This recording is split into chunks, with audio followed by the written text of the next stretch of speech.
بەڕێزان بەردەوامە بین لە بینینی نمایشی بەهرەمەندەکانی قوتابیانی قوتابخانەی عشقی سۆران. ئێستاش قوتابی داهات دڵگەش لەژێر ناونیشانی پێکەوە ژیانەوە وتارێکمان پێشکەش دەکات. با بفەرموێ بە چەپڵەکانتان.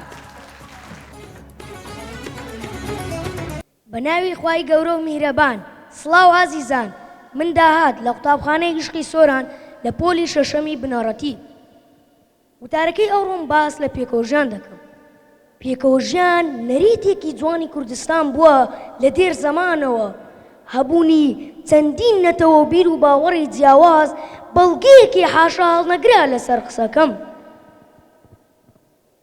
خوای پەروەردگار ئێمەی بەم شێوە دروست کردووە و داواکارە ئەم پێکەوەژیانە پارێزین، هەر وەک لە قورئانی پیرۆز دەفەرموێ: یا ئەیها الناس ئینا خەلەقناکم من ذكر وأنثى وجعلناكم شعوبا وقبائل لتعارفوا إن أكرمكم عند الله أتقاكم.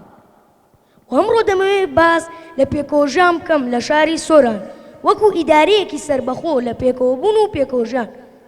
شاری سۆران لە دێر زەمانەوە کاروانی ژیانی کەوتۆتە ڕێ و لە چەندین قەزا و ناحیە و گوند و دێهات پێکاتووە. ئەم پێکەوەژیانە باڵی کێشاوە بەسەر ئەو دابەشکردنەی کە باسم کرد. بێجگە لەمە هەر یەکێکیان مۆرگێکی تایبەت بە خۆیان هەیە، هەروەها خوێن و ژیانی موسڵمانان و مەسیحیەکان و پێکاتەکانی تر لە شۆڕش و بەرخودانە یەک لە دوایەکەکانی گەلەکەمان مانای ئەم پێکەوە بوونەیە لەم شارە جوانەمان. لە ئێستاشدا هەر بە پێکەوە بوون و پێکەوەژیان دەژین. نمونەیەک وەک ئەم پێکەوە بوونە و ئەم پێکەوەژیانە وەک هاودیان و دیانە دوو نمونەی زیندوی ناوچەکەمانە کە خۆم خەڵکی هاودیانم بەشداری لە شادی و خۆشی و ناخۆشی و بڕگە کۆمەڵایەتیەکانی ژیان دەکەین لەگەڵ یەکتر. ئەمە مانای ئەوەیە کە پێکەوەژیان لە شاری سۆران تێیدا چەکەرەی کردووە.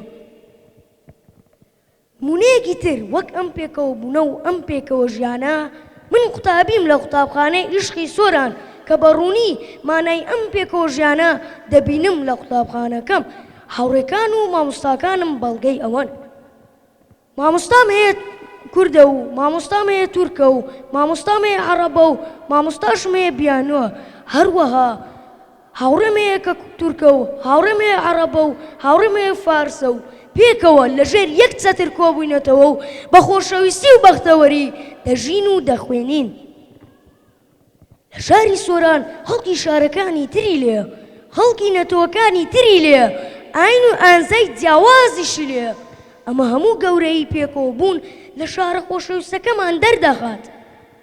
من شانازی دەکەم کە خەڵکی شاری سۆرانم، چونکە شارێکی بە مانای ناو و بڕگە شارێکی شیرینە، چونکە هەموو کەسێک و هەموو نەتەوەیەک تێیدا جێگای دەبێتەوە و هیچ کەسێک لێرە ڕوبەڕووی مەترسی نابێتەوە.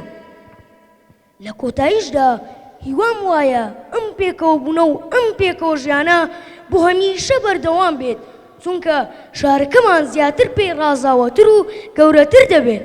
زۆر سپاس بۆ گەگرتنتان.